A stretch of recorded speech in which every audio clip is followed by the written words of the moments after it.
ouvindo os clássicos.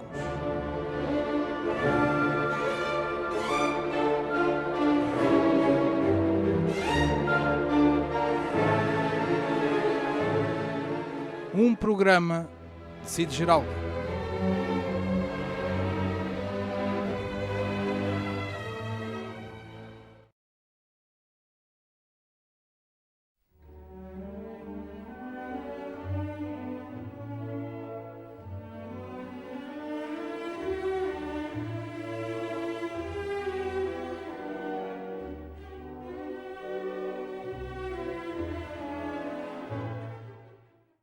Viajamos hoje até à Rússia, prestando assim a nossa homenagem a esse grande país, atualmente tão malquisto pelos pregadores oficiais da opinião publicada.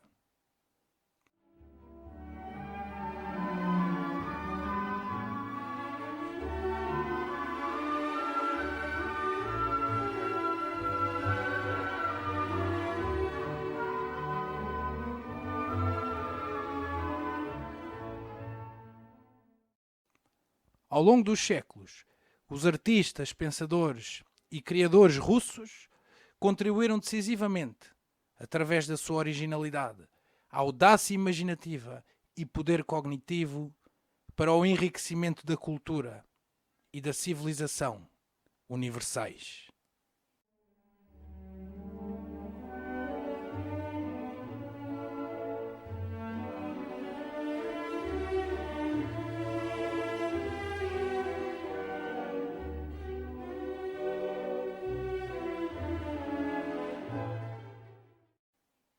Dos seus maiores poetas e escritores, Pushkin, Tolstói, Turgenev, Dostoiévski, Pasternak ou Solzhenitsyn, passando pelos seus incomparáveis músicos, Tchaikovsky, Rachmaninoff, Stravinsky, Prokofiev ou Shostakovich, já para não referir os inúmeros pintores, cineastas, ensaístas ou cientistas, em suma, todas essas grandes figuras que, atravessando gerações, se foram da lei da morte, libertando, edificando assim um dos monumentos culturais nacionais mais impressionantes entre os povos da humanidade.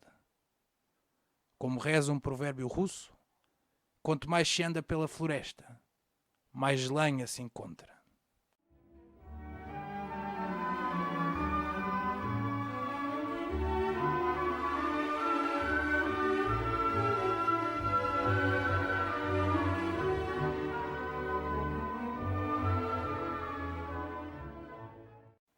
Numa altura em que é para muitos tentador julgar toda uma nação pelos atos muito mal compreendidos e pouco estudados entre nós, diga-se de passagem, de um punhado de governantes ou mesmo de um único homem, achamos oportuno lembrar a seguinte lição da história, escrita a lágrimas de desespero nas paredes das câmaras de gás de Auschwitz ou nas estepes longínquas dos gulags da Sibéria. A culpa, quando e se a houver, é sempre individual e jamais coletiva.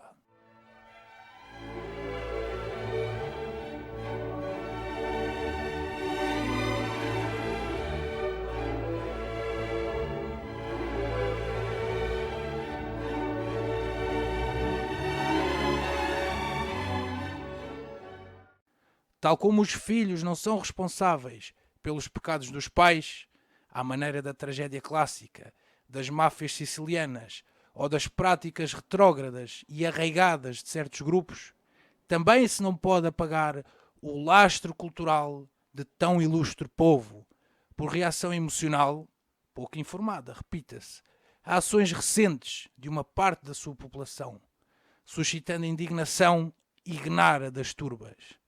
Eis o motivo e o mote do programa de hoje.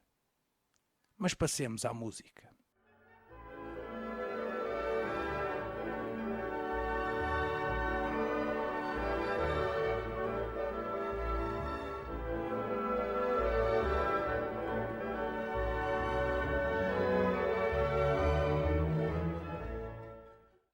Winston Churchill afirmou certa vez que a Rússia era uma interrogação embrulhada num mistério dentro de um enigma.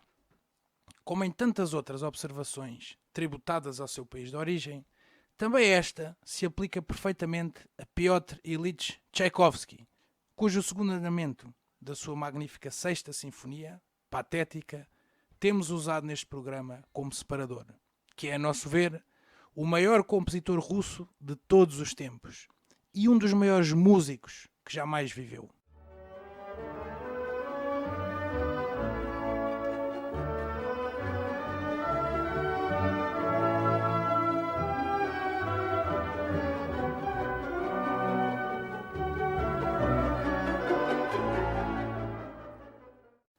Tchaikovsky foi um homem de contrastes, dividido, artisticamente, entre a admiração que sentia pela tradição musical ocidental e a cor própria do estilo russo, muito em voga na segunda metade do século XIX, por influência do grupo dos Cinco, que incluía figuras como Mussorgsky ou Korsakov. Entre as armadilhas dos dogmas estéticos e das doutrinas rígidas das escolas musicais, Tchaikovsky lá foi trilhando o seu caminho pessoal e solitário, como é panágio dos génios.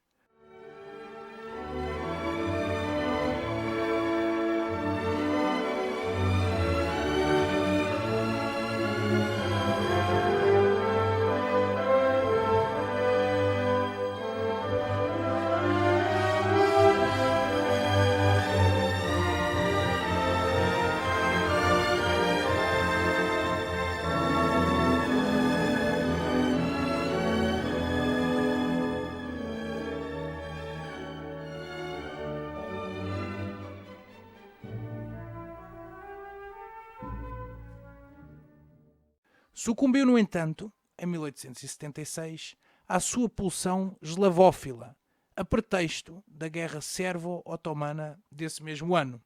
Os russos apoiavam, então como sempre, a Sérvia, e compôs a sua espetacular Marcha Eslava, uma obra moderna e imponente, carregada de emoção e de contrastes, mas estranhamente muito pouco tocada nas salas de concerto. É essa peça que agora ouviremos, na interpretação de Herbert von Karajan, dirigindo a Orquestra Filarmónica de Berlim.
Sergei Rachmaninov foi um discípulo de Tchaikovsky, com quem se identificava pelo seu romantismo exacerbado, que era ao mesmo tempo um traço de caráter e uma decorrência das circunstâncias atribuladas da sua vida. Após ter visto a sua propriedade ser confiscada pelos comunistas, na sequência da Revolução de 1917, emigrou para os Estados Unidos, jurando nunca mais regressar à pátria, tendo mesmo confidenciado a um amigo que aquele dia fora o da sua morte. Toda a sua vida foi um exilado, sonhando com o regresso a casa que nunca se concretizaria. Morreu em 1943 e foi enterrado no cemitério de Kensico, em Nova York, onde os seus restos mortais ainda hoje permanecem.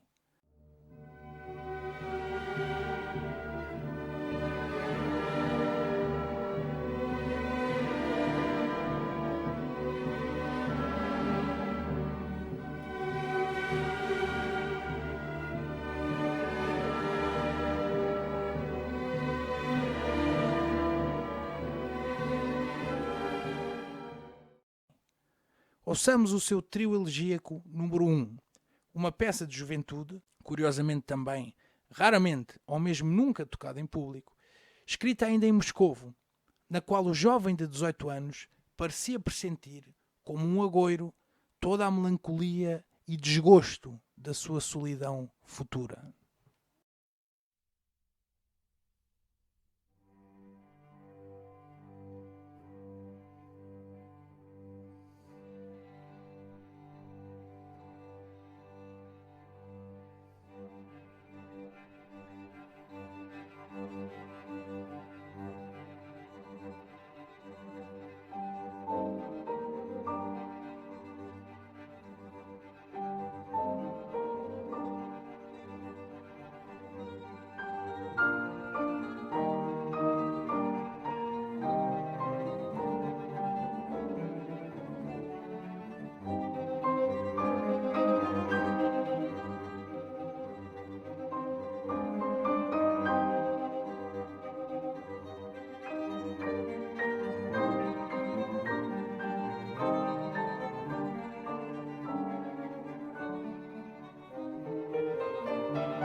Em 1941, o Ocidente invadiu novamente a Rússia, depois da campanha de Napoleão em 1812 e da subsequente expansão da NATO para leste, na sequência da queda do Muro de Berlim. Desta feita pela mão de Hitler, que pretendia alargar o seu espaço vital para leste e subjugar as nações eslavas numa guerra de extermínio. Ao contrário de Rachmaninov, Sergei Prokofiev decidiu ficar na União Soviética, indiferente aos crimes do comunismo, por considerar que esse país lhe oferecia mais possibilidades de progressão na carreira. Era o poster boy cultural do regime, sendo por isso natural que lhe fosse encomendada a banda sonora de Alexander Nevsky, o filme de Eisenstein sobre a vitória do príncipe guerreiro, a quando da invasão teutónica do território, ocorrida no século XIII. O filme é de 1938, numa altura em que quase todos os cidadãos conscientes, com a natural exceção de Stalin, pressentiam já a possibilidade de uma invasão nazi.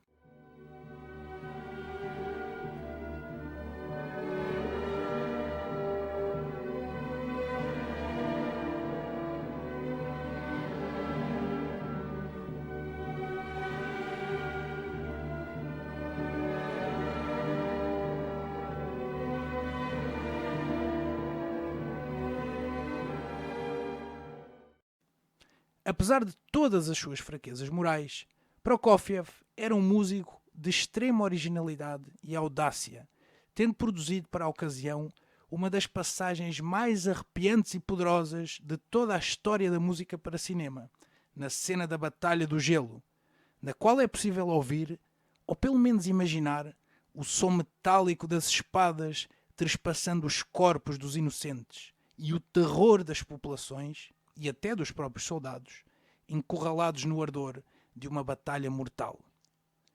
Note-se a propósito, e a título de curiosidade, a semelhança entre esta e outra grande banda sonora do século XX, do filme Conan o Bárbaro, composta por Basil Poledouris. Façamos, pois, um breve cotejo entre estas obras. Primeiro, Prokofiev.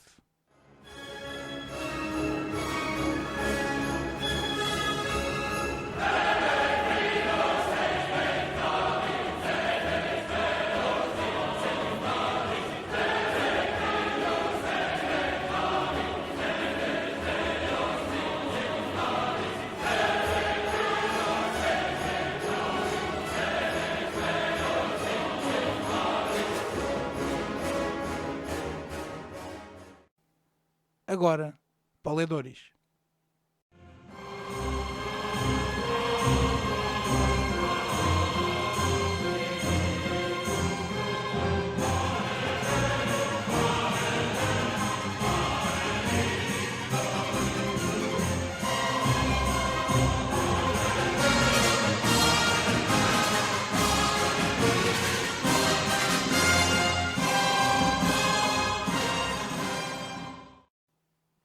Os grandes mestres têm licença para estas coisas. Ouçamos então parte da Batalha do Gelo, do filme Alexander Nevsky.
um dos acontecimentos culturais mais importantes da história ocorreu em 5 de março de 1942, quando Dmitri Shostakovich, rival de Prokofiev, estreou a sua Sinfonia número 7, conhecida para sempre como Leningrado, por ter sido composta e estreada nessa cidade, durante o cerco nazi de 900 dias, que matou entre 500 mil e 1 milhão de pessoas.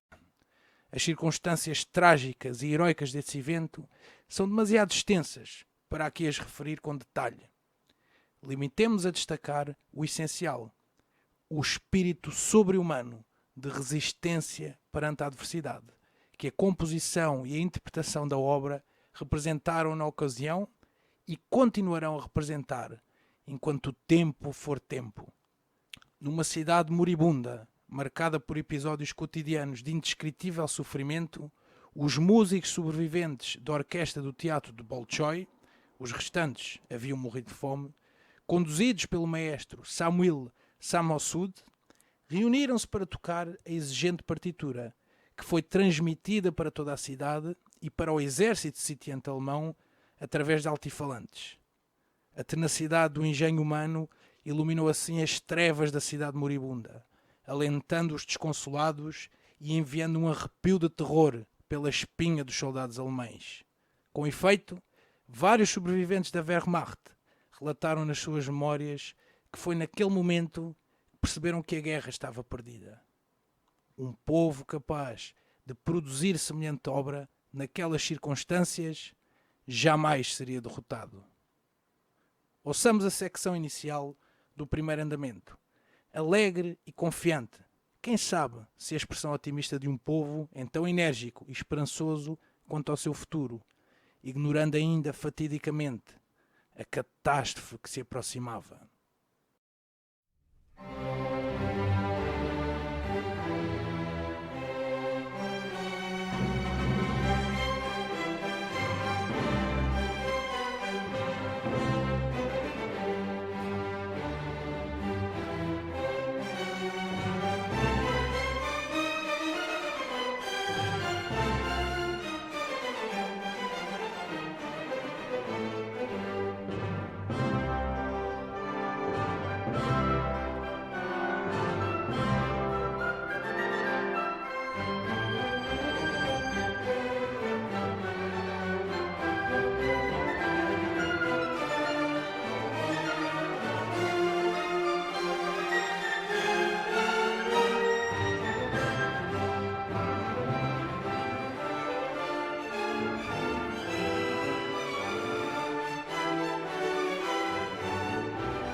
Após um desenvolvimento melódico interpretado pela flauta de caráter ingênuo e pastoril, e que aqui omitimos por uma questão de tempo, é possível ouvir-se, muito à distância, em pianíssimo, uns tímbalos marciais, como uma mancha, ainda mal percebida, do exército invasor, vagamente discernível à distância.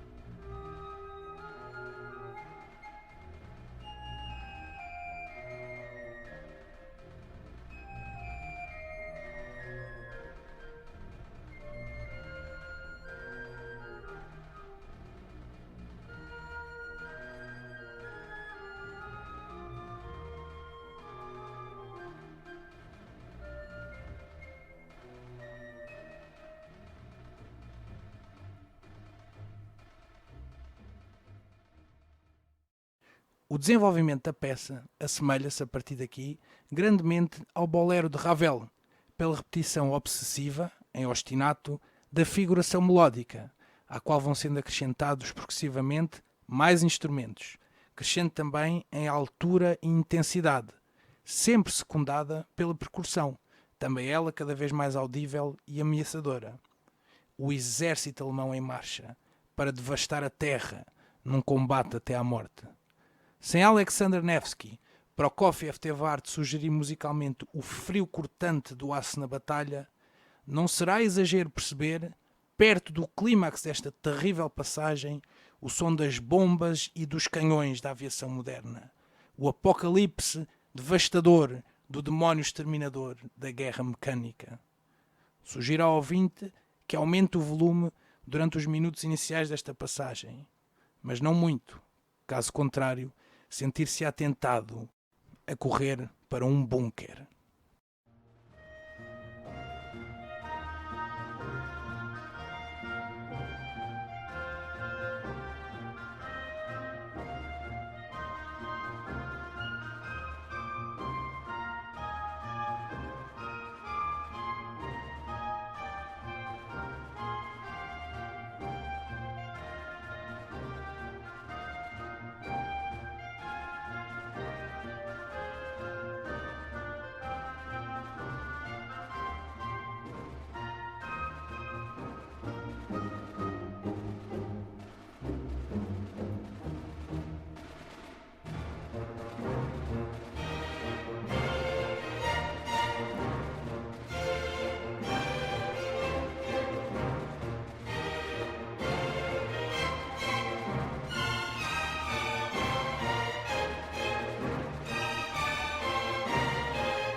Há um aspecto intrigante e curioso relativamente a esta peça que raramente é mencionado e que, confesso, sempre me deixou confuso.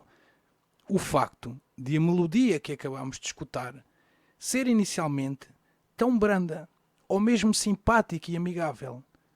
Trata-se de um aspecto desconcertante, tendo em conta a intenção de caracterizar musicalmente um exército invasor abertamente hostil. A resposta a esta questão encontra-se no livro Testemunho, publicado em 1979 por Maxim Shostakovich, o filho do compositor. Este esclarece que a obra começou a ser composta muito antes da invasão germânica e que o caráter sedutor do tema, posteriormente tão ameaçador, violento e aterrorizante, não retratava o avanço do inimigo externo. Muito pelo contrário, referia-se ao outro grande inimigo totalitário da liberdade, que oprimiu a Rússia durante grande parte do século XX e durante toda a vida adulta do compositor.